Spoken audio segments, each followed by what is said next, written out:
Picture this. It's the spring of 1943. You're a Luftwaffe pilot, a veteran of 3 years of aerial combat. You've flown over Poland, France, and Britain. You've survived the Eastern Front. You know your Messerschmitt Bf 109 or Focke-Wulf 190 inside and out. You're confident. You're skilled. You're a hunter. Then you see it for the first time, the American P-47 Thunderbolt. And you laugh. It's huge.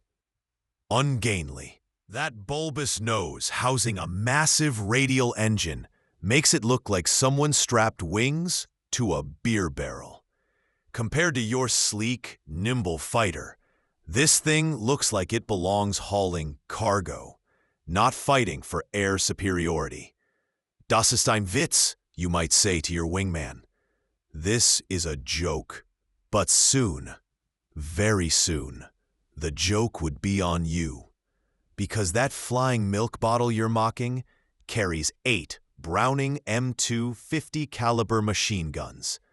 And when those guns open fire, they don't just shoot. They erase. They obliterate. They turn aircraft into falling debris and confident pilots into statistics. The Germans called it die Donnerbolt. The Americans called it the Jug. But the men who flew it, they called it salvation. And the men who faced it, they called it hell. This is the story of how the Republic P-47 Thunderbolt went from being mocked to being the most feared fighter in the European skies. This is the story of 8 guns, American engineering, and the brutal education of the Luftwaffe. To understand why the P-47 mattered, we need to go back to 1942 and early 1943. The American daylight bombing campaign over Europe is in crisis. The 8th Air Force is bleeding out at an unsustainable rate. The theory was simple. Formations of heavily armed B-17 Flying Fortresses and B-24 Liberators would fly into Germany, protected by their own defensive firepower. They would strike strategic targets in broad daylight, with precision, then return home. No fighter escort needed. The reality was a nightmare. German fighters would swarm the bomber formations. The Bf 109s and FW 190s had been refined through years of combat. They knew exactly where to attack, head-on passes that gave the bombers' defensive gunners only seconds to react. The German pilots would then break away and loop around for another run. Bomber crews were being slaughtered. On some missions, loss rates exceeded 20%. 20%. Imagine 10 bombers taking off, and only 8 coming back. And some of those so shot up, they'd never fly again. Every bomber carried 10 men. Do the math. It's horrifying.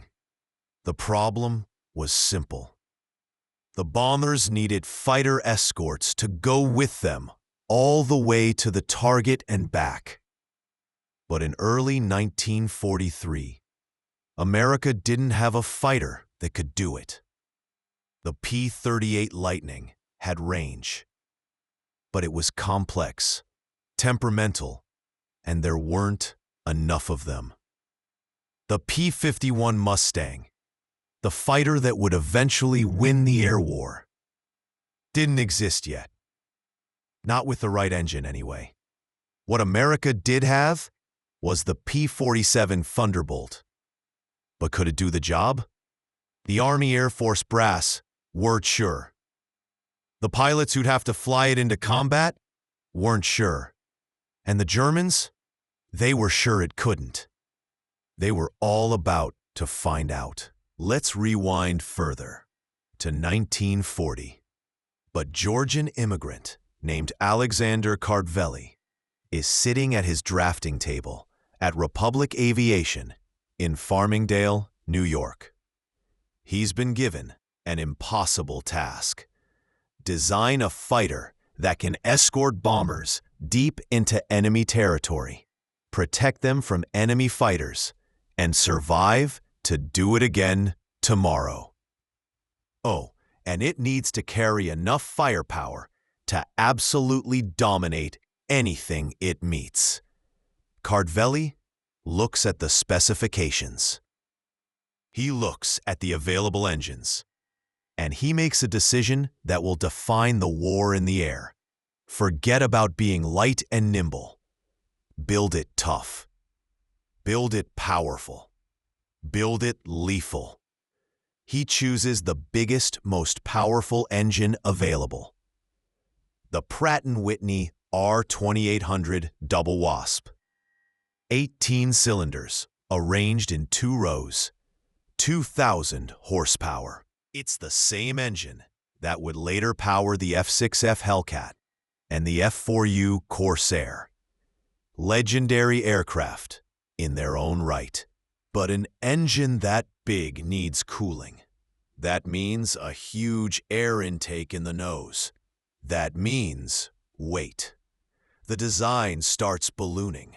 By the time Kartveli is done, the P-47 will weigh 10,000 pounds empty, nearly 17,000 pounds fully loaded with fuel, ammunition, and pilot. For comparison, the Spitfire weighed 5,000 pounds empty. The Bf-109, about 4,400 pounds. The P-47 was a giant. But here's where Kartveli's genius showed. That weight wasn't wasted. Every pound had a purpose.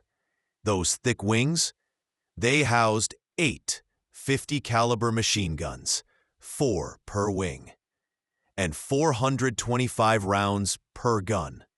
That's 3,400 rounds total. When all 8 guns fired simultaneously, they produced a combined rate of fire exceeding 800 rounds per minute. The kinetic energy was staggering. That huge fuselage, it could carry up to 305 gallons of internal fuel. More later, with external drop tanks. That meant range. That meant the P-47 could go the distance with the bombers. That massive engine, it didn't just provide power, it provided protection. A radial engine, with its cylinders arranged in a circle, could take battle damage that would destroy an inline engine.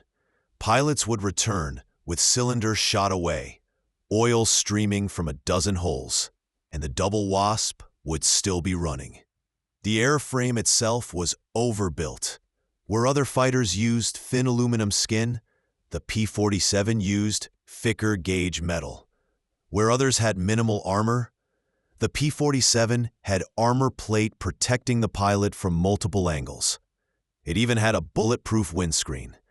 Kartveli had built a flying tank with the speed of a fighter and the firepower of a gunship.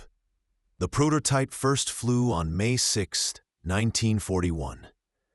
Test pilots were amazed. It was fast, 380 miles per hour at altitude, and it could climb to 15,000 feet in just over 5 minutes once you figured out the turbo-supercharger. In a dive, it was faster than anything flying. But it was also heavy. It didn't turn like a Spitfire. It wasn't forgiving of pilot errors. The Army Air Force officers looking at it had doubts. Could average pilots handle this beast? Would it be any good in combat? They ordered it anyway. They had no choice. The boys were dying over Germany, and they needed something, anything, that could help. The first P-47s arrived in England in late 1942. The 56 Fighter Group, led by Colonel Hubert Zemke, would be the first to take them into combat. And across the English Channel, the Luftwaffe was waiting. April 8, 1943. This is the day the P-47 Thunderbolt enters combat over Europe. The 56th Fighter Group takes off from Horsham St. Faith Airfield in England. Their mission? Escort B-17s bombing targets in Belgium. The American pilots are nervous. Many of them had trained on P-40s or P-39s, smaller, lighter fighters. The P-47 is a different beast entirely. Some of them still aren't sure about this big, heavy machine they're strapped into. The Luftwaffe pilots, monitoring radar and radio chatter, are almost eager. Fresh American fighters, new pilots and untested aircraft, this should be easy. The formations meet near the Belgian coast. Bf-109s and Fw-190s, the pride of the Jagdwaffe, swoop in for the kill. The German pilots expect the Americans to panic, to break formation, to become easy prey like so many before them. Instead, the P-47s dive. This is where the Germans get their first lesson. The Thunderbolts don't try to turn with them. They can't, not effectively. Instead, they use speed and altitude. They dive in, building up tremendous velocity, and the German pilots suddenly realize these fat American fighters are fast, faster than they expected, faster than anything they're used to. The P-47s blow through the German formation. Then, using all that power from the massive R-2800 engine, they zoom back up, climbing at rates that leave the German pilots stunned. The Fw-190s try to follow. They can't. The Thunderbolts just keep going up, up, up.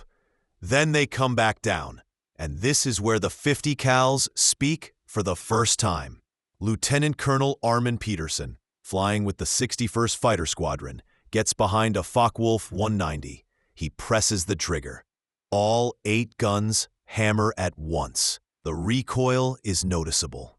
The entire aircraft shudders as a stream of half-inch bullets tears through the air at 2,800 feet per second. The Fw-190 doesn't just get damaged.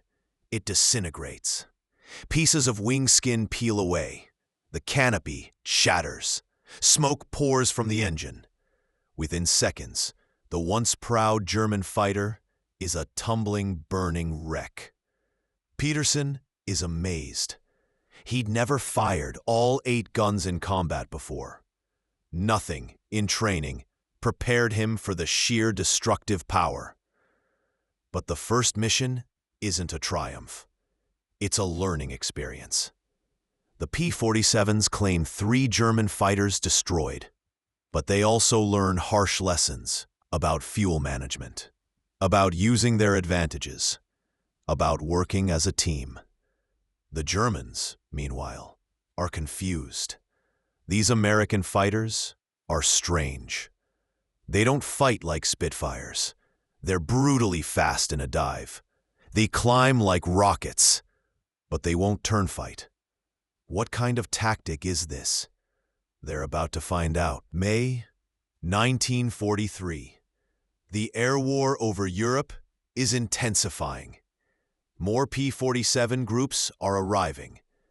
The 4th Fighter Group, the 78th Fighter Group, the 352nd Fighter Group. Hundreds of Thunderbolts are now prowling the skies over occupied Europe, and the Luftwaffe is starting to understand what they're facing. Let me walk you through a typical engagement from a German pilot's perspective. You're flying a Messerschmitt Bf-109 G6, the latest version. You've got a 20mm cannon firing through the propeller hub and 2 13mm machine guns. You're fast, you're maneuverable, you're deadly. You've shot down Americans before.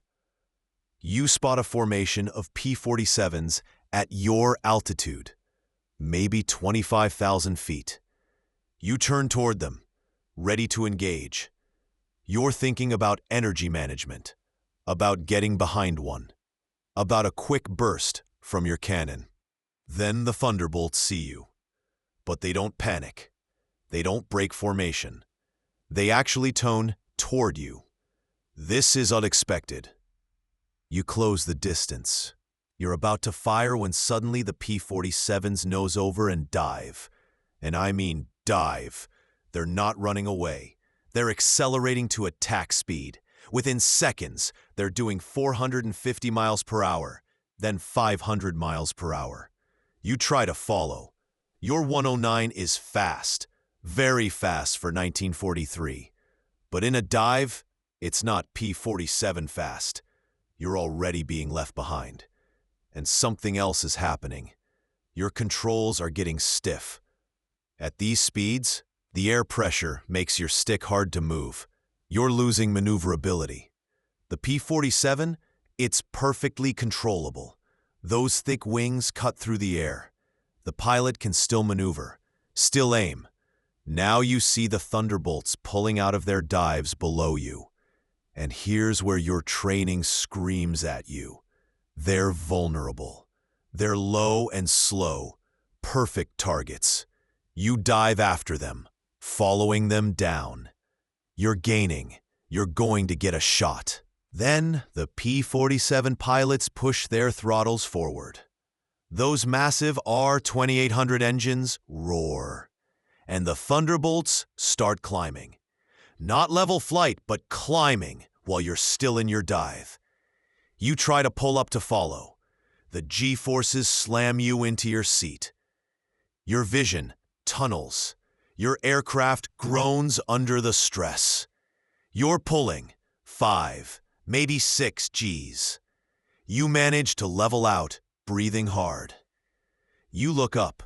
The P-47s are already 2,000 feet above you, coming around for another pass. This is boom and zoom tactics, and against it, your maneuverability means nothing. The P-47 doesn't fight your fight, it makes you fight its fight. Speed, altitude, power. But let's say you're smart. Let's say you don't chase them into a dive. Let's say you try to outturn them. Use your lighter weight and better maneuverability. Good idea, right? The P-47 can't turn with you. You go into a hard brake turn. The Thunderbolt tries to follow. It can't. Not tightly enough. You've got the advantage. Except the P-47 doesn't complete the turn. Midway through, it rolls wings level, noses down slightly, and accelerates away. By the time you complete your turn and look for it, it's already a mile away and climbing back to altitude. You can't catch it. Your top speed is about 380 miles per hour at that altitude. The P-47 can do 430 miles per hour at 30,000 feet. It's just gone.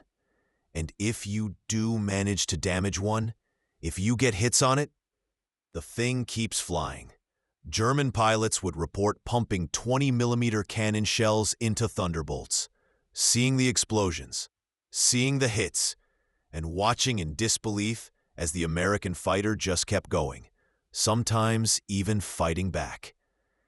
Hauptmann Hermann Steiger, a Luftwaffe ace with over 60 kills, described fighting P-47s in his diary.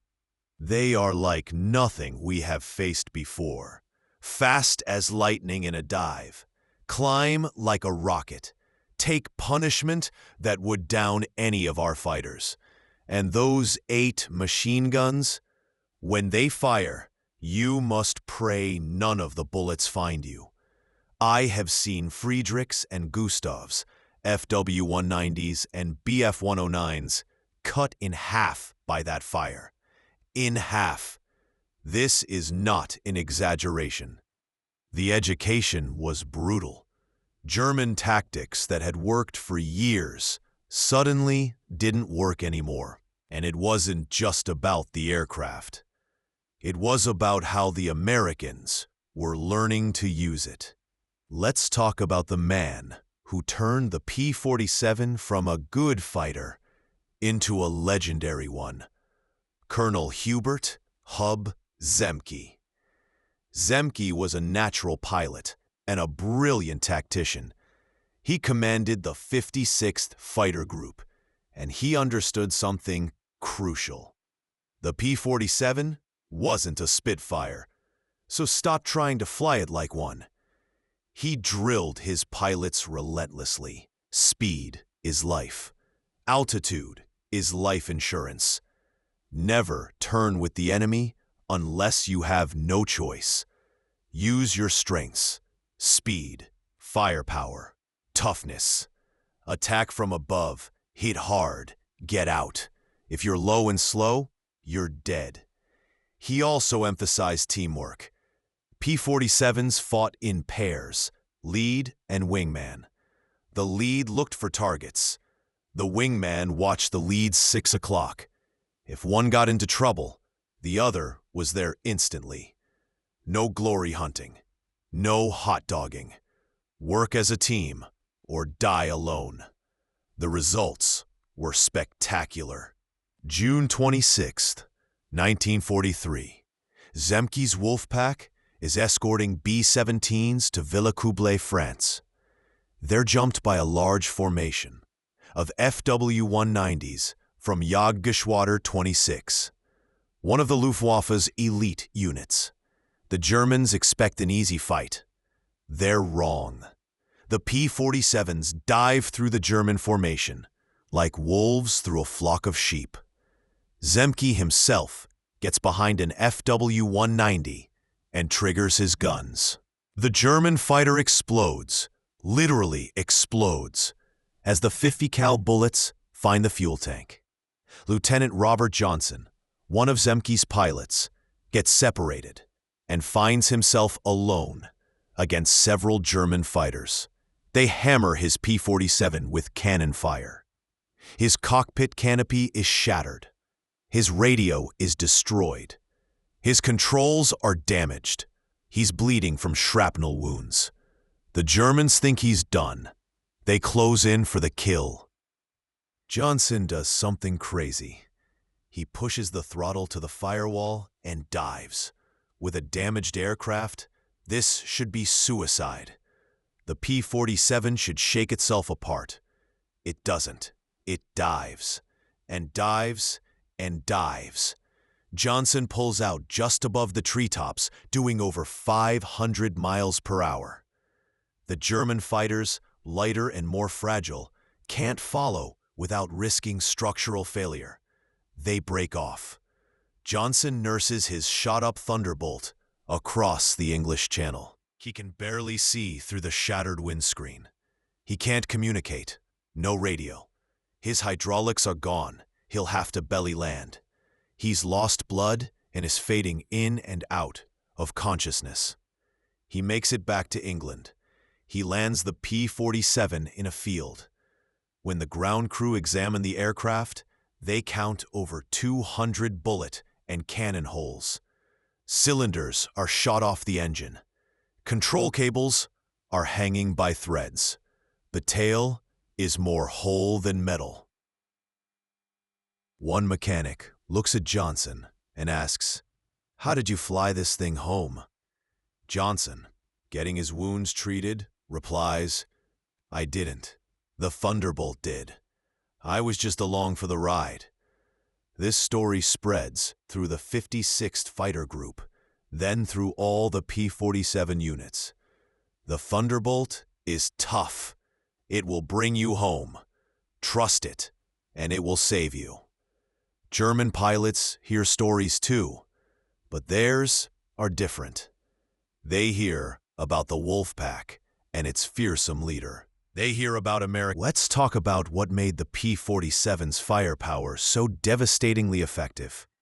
8 50 caliber machine guns. It sounds straightforward, but the engineering and the reality are fascinating. The Browning M2 50 caliber machine gun was, and arguably still is, one of the finest machine guns ever created. Designed by John Browning in 1918, It fires a bullet that's half an inch in diameter and weighs between 1.5 and 2 ounces, depending on the type. That might not sound like much, but when that bullet leaves the barrel at 2,800 feet per second, that's over 1,900 miles per hour. It carries enormous kinetic energy. A single 50 cal bullet can punch through engine blocks, shatter structural members, and penetrate armor plate. Now multiply that by 8 and fire them at 800 rounds per minute combined. The P-47's 8 guns were carefully harmonized, meaning they were aimed to converge at a specific point, usually 300 yards ahead of the aircraft. At that convergence point, all 8 streams of bullets would intersect in a cone of destruction about 6 feet across. Imagine an enemy fighter flying through that cone. In 1 second, just 1 second, approximately 13 bullets would pass through that 6-foot space. That's 13 half-inch projectiles, each capable of penetrating a 1/4 inch of steel plate. But it's not just about penetration. The 50 cal ammunition used by P-47s was a mix. Armor-piercing incendiary, API, bullets with a hardened steel core that could punch through armor, with a small incendiary charge that would ignite fuel or ammunition. Tracer, bullets that burned brightly so pilots could see where they were shooting. Standard ball, solid bullets for maximum destructive effect. The typical load was 1 tracer, then 2 or 3 API or ball rounds, then another tracer. This created a visible chain of fire that pilots could walk onto their target. The effect on enemy aircraft was catastrophic. Fuel tanks would explode. Control surfaces would shear off. Engines would seize as bullets destroyed pistons and crankshafts. Entire wing sections would separate as spars were cut through. And if a pilot was hit, the 50 cal didn't just wound, it destroyed. A hit to an extremity often meant amputation from the sheer kinetic transfer. A hit to the torso was usually fatal. The Luftwaffe pilots didn't just fear the P-47's guns, they were terrified of them. German pilot Franz Stigler, who survived the war, described it in his memoir. The sound was distinctive. 8 American machine guns, all firing at once. It sounded like ripping canvas, but amplified 1,000 times. If you heard that sound, and it wasn't aimed at someone else, you had perhaps 2 seconds to live. I knew pilots who were wounded by the thunder alone. The psychological shock of knowing what was coming. Robert S. Johnson, the P-47 pilot, who survived that harrowing mission I mentioned earlier, became one of the war's leading aces with 27 confirmed kills. He said this about the P-47's firepower: "You didn't shoot at the enemy. You shot where he was going to be. Then those 850s would just erase him. I saw a 109 once, caught him perfectly in my sights, pressed the trigger, maybe a 2-second burst. When the gun camera footage was developed, the first frame showed the 109 intact. The last frame, less than 2 seconds later, showed pieces tumbling through the air. The airplane, in between those frames, had simply ceased to exist. The psychological impact was immense. Luftwaffe pilots began avoiding P-47s when possible, focusing on bombers and only engaging Thunderbolts when they had no choice or had overwhelming numbers. This brings up an important point. The P-47 wasn't unbeatable.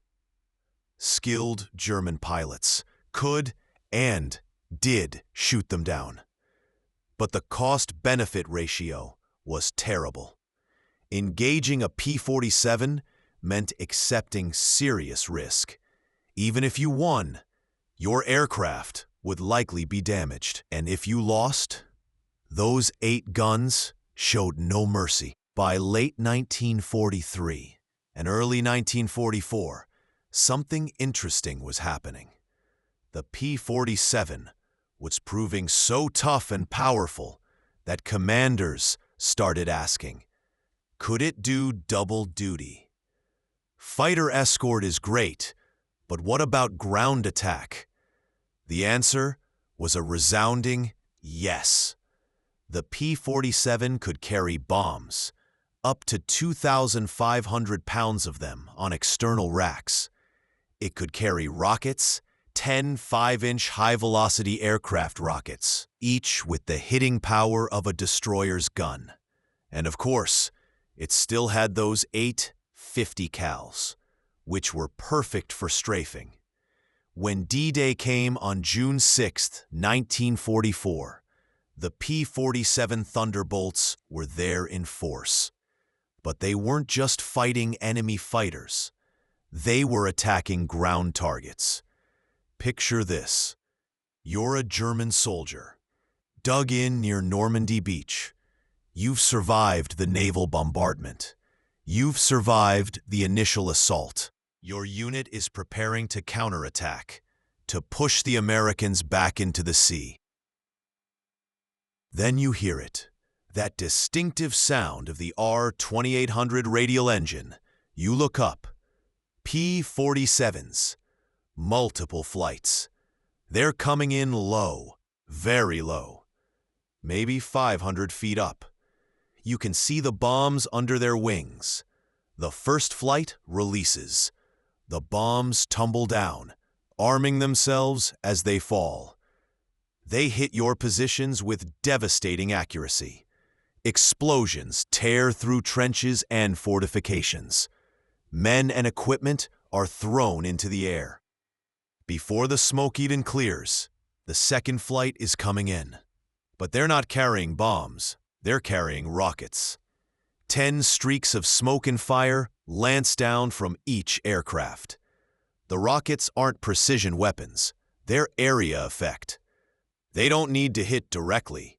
The blast radius of a 5-inch HVAR is 30 feet.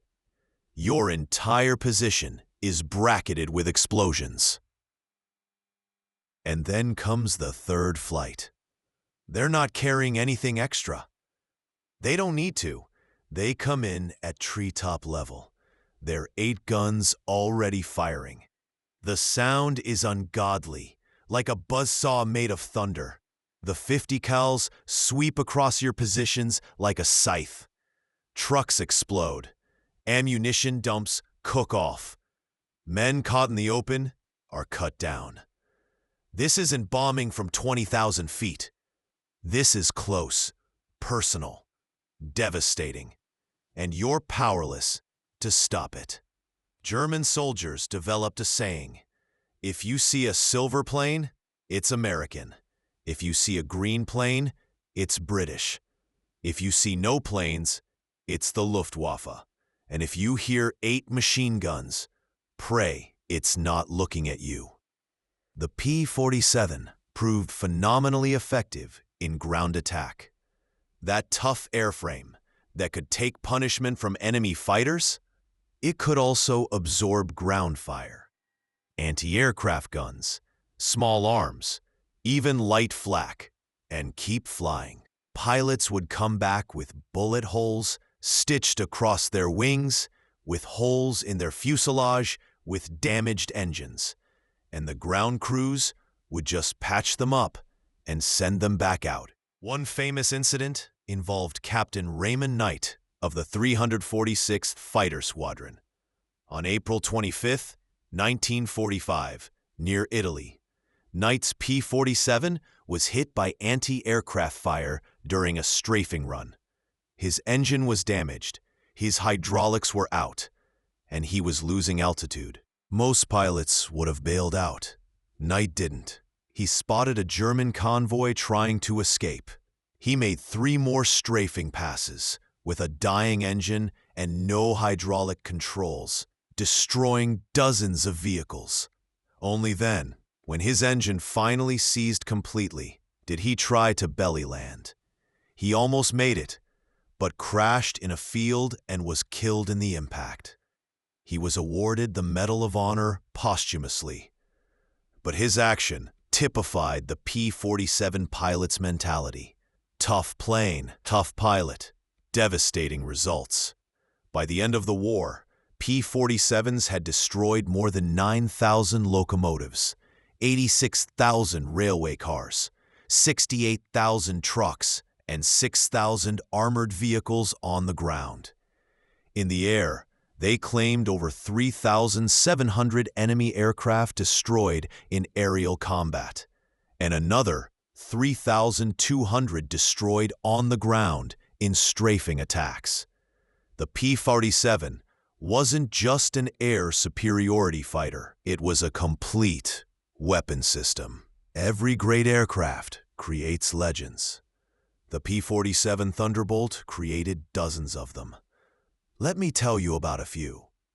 Francis "Gabby" Gabreski.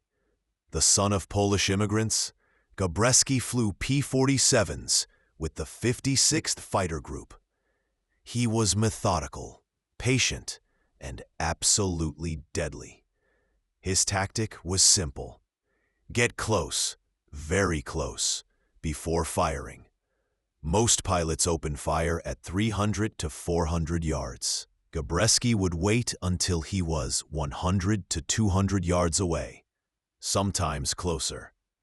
At that range, with 850 cals, you don't miss. And you don't need many bullets. Gabreski would become the top American ace in Europe, with 28 confirmed kills, later increased to 31. His P-47, named Hun Hunter from Texas, became one of the most famous fighters of the war. He survived a crash landing in enemy territory after strafing an airfield, spending the rest of the war as a POW. After the war, he returned to service and flew F-86 Sabres in Korea. Then there's Robert S. Johnson, who we mentioned earlier. Johnson epitomized the P-47's toughness. The mission where he brought back that shot-up Thunderbolt made him famous, but his skill made him deadly. 27 confirmed kills, 1 probable, and 15 damaged. He never lost a wingman, never. In a war where life expectancy for fighter pilots could be measured in weeks, that's extraordinary. Johnson's advice to new pilots was always the same. Trust the jug. It's built like a tank. It hits like a hammer. And it'll bring you home when nothing else will. Then there's Dave Schilling. Schilling was aggressive. Some said reckless.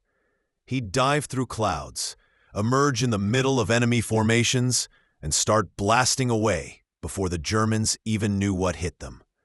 He claimed 22.5 aerial victories and became a legend for his aggressive tactics. One of his most famous missions was on December 23, 1944. Schilling led a flight of P-47s deep into Germany. They spotted an airfield with dozens of German fighters, parked, vulnerable. Schilling didn't hesitate. He led his flight in a devastating strafing attack, destroying over 30 aircraft on the ground in a single pass. The Germans scrambled fighters to intercept. Schilling and his pilots fought them off, then made another strafing pass for good measure before heading home. When he landed, his P-47 was so shot up that ground crews couldn't believe he'd made it back. Walker Bud Mahurin, 20 aerial victories in his P-47. Mahurin was known for his marksmanship. He could hit targets other pilots couldn't even see. He claimed his tactics were simple. Get in close, make sure you have the right target, then obliterate it. His P-47, named Spook, was painted all black, highly unusual. Mahurin wanted to be hard to see, hard to track. It worked. He became one of the war's leading aces. What made these men special wasn't just skill. It was the partnership with their aircraft. They knew their P-47s. They knew exactly how much punishment they could take and keep flying. They knew their exact dive speed, their exact climb rate, their exact firepower. And perhaps most importantly, they trusted the Thunderbolt. They knew that if they got into trouble, if they got shot up, if everything went wrong, the P-47 would get them home. That trust was earned in blood and combat, and it created a bond between pilot and machine that's rare in military history. By 1945, the war in Europe is in its final stages. The Luftwaffe is shattered, running out of fuel, running out of pilots, running out of hope.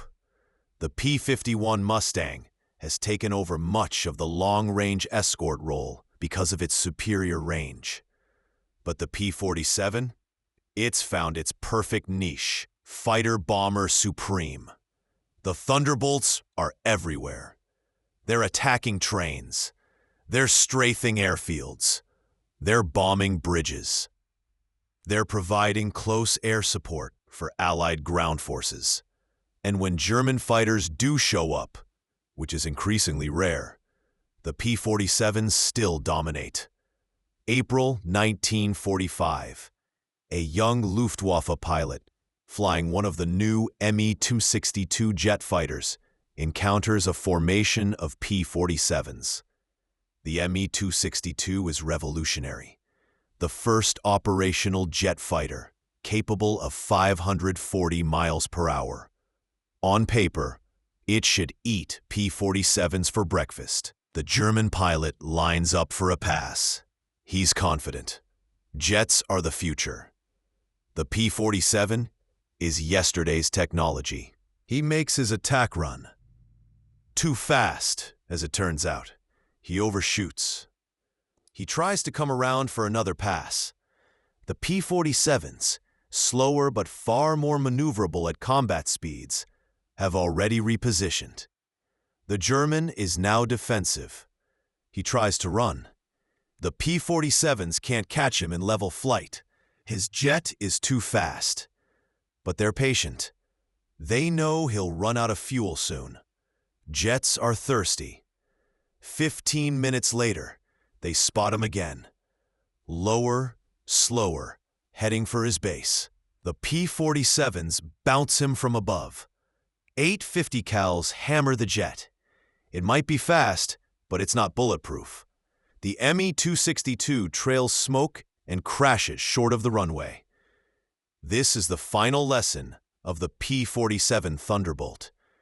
It's not about having the newest technology. It's about having the right technology, used correctly, by trained pilots who know their machine. The Germans mocked the P-47 at first because they judged it by their standards: turn rate, weight, appearance. They didn't understand American design philosophy. Build it tough, build it powerful, build it lethal.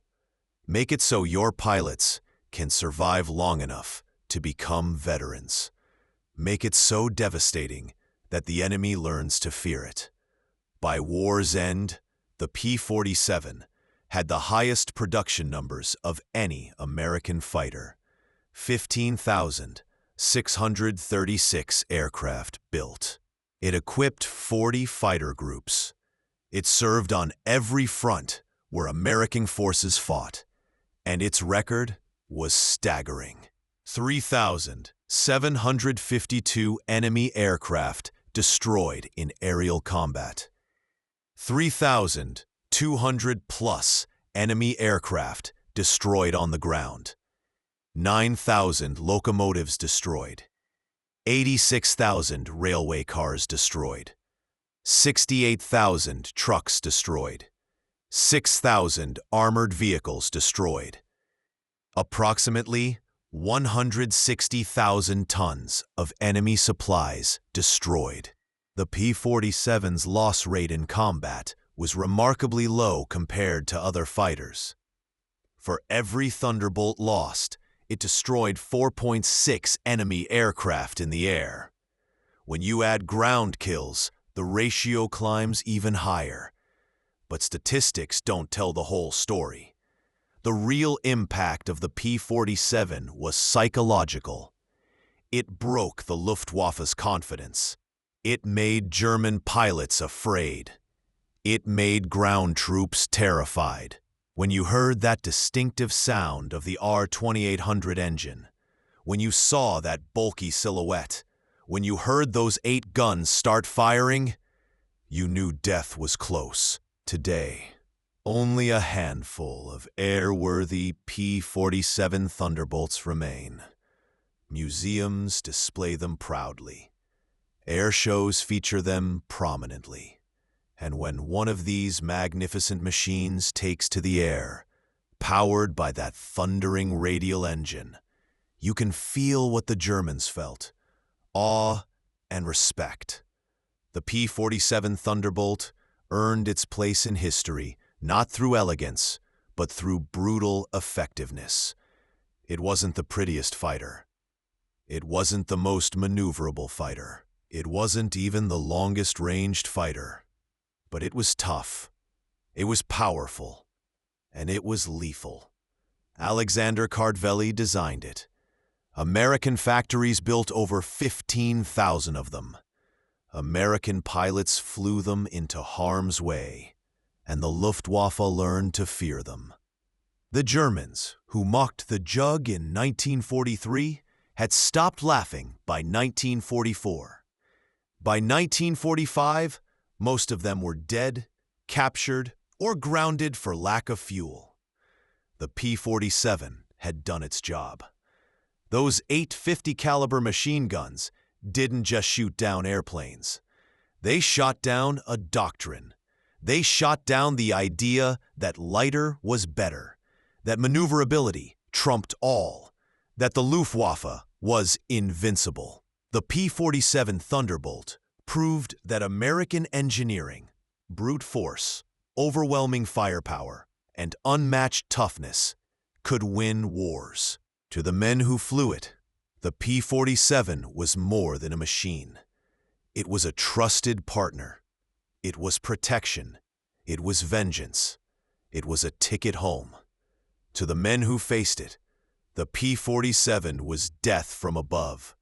It was the sound of 8 guns firing in unison.